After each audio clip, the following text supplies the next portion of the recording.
pergerakan IHSG kan ini juga tampaknya masih betah ya di atas level 7.100 begitu, bahkan area 7120 ini masih menjadi area konsolidasi untuk IHSG kita. Nah, menurut Anda sendiri untuk level ini sendiri apakah memang masih menarik untuk para pelaku pasar khususnya untuk investor di reksadana ini memilih reksadana saham begitu, atau justru sudah mulai antisipasi melirik aset-aset lainnya? Nah, pertanyaannya itu saya adalah berapa lama jangka waktu investasi? Nah, kalau kita bicara jangka waktu investasinya itu cukup panjang, level segini sih harusnya sih oke ya, masih menarik. Tapi kalau mungkin jangka waktu investasinya pendek, hanya mungkin beberapa bulan ya, di mana itu bukan merupakan jangka waktu investasi untuk berinvestasi di reksadana saham, ya kayaknya level yang ada pada saat ini itu adalah level yang bisa dikatakan rawan terhadap koreksi. Ya.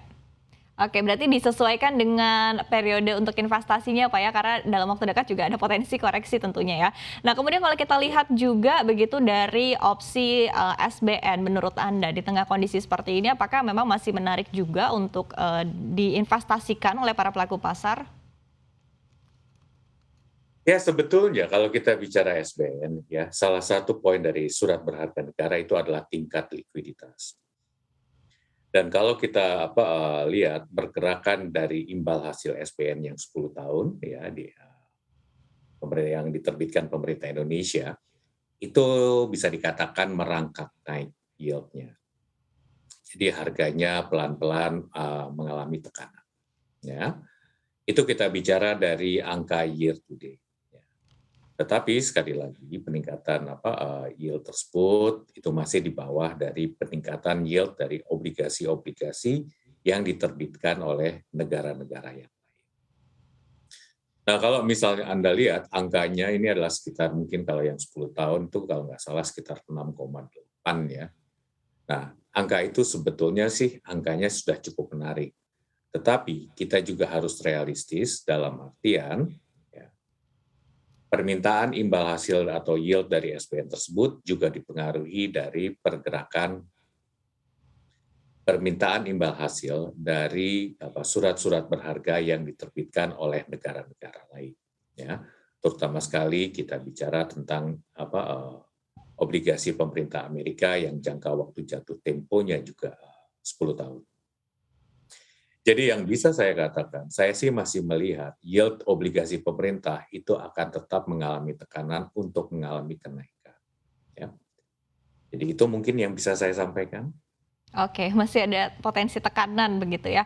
Kemudian kalau Ya. kita berbicara tadi terkait dengan IHSG, kemudian juga potensi di surat utang begitu. Nah, kira-kira aksi rebalancing begitu yang telah atau tengah dilakukan atau akan dilakukan di tahun ini dari Ciptadana Asset Management sendiri seperti apa begitu? Kira-kira sektor-sektor dalam IHSG yang mana saja masih menarik ataupun juga surat utang tenor mana saja yang lebih dipilih? Oke, jadi kalau misalnya kita lihat, yang pertama itu adalah kalau kita bicara tentang saham, ya, kita sih istilahnya melihat industri yang memperoleh benefit dari istilahnya pergerakan harga komoditi, baik langsung ataupun secara tidak langsung. Nah, contohnya kalau misalnya kita yang jelas kalau kita bicara energi dan tambang itu jelas, kemudian juga perkebunan itu juga jelas. Tapi kita juga lihat misalnya ada sektor lain yang memperoleh manfaat yang tidak langsung, ya misalnya seperti properti. Ya, kalau misalnya ada perusahaan properti yang pendapatannya cukup dominan berasal dari daerah-daerah yang sumber komoditi, itu juga menjadi perhatian. Ya, itu yang kita lihat. Berikutnya itu adalah kita bicara tentang sektor-sektor yang menjadi pendukung e-commerce, ya kegiatan-kegiatan. Nah, kita tidak terlalu melihat pada sektor, tetapi kita cenderung untuk melihat pada individu perusahaan. Itu kira-kira gambarannya berkaitan dengan aset kelas saham. Nah, kalau untuk obligasi sebetulnya strateginya itu adalah simple ya, kita perpendeklah istilahnya durasi dari portfolio obligasi kita. Dan yang berikutnya adalah kita juga istilahnya menambah alokasi di obligasi korporasi. Karena kalau kita lihat obligasi korporasi itu pada umumnya jangka waktu jatuh temponya itu 3 tahun, durasinya antara 1,5 dan 2 tahun, dan tingkat bunganya itu juga cukup tinggi. Nah, di dalam hal ini kita harus selektif untuk memilih obligasi korporasi.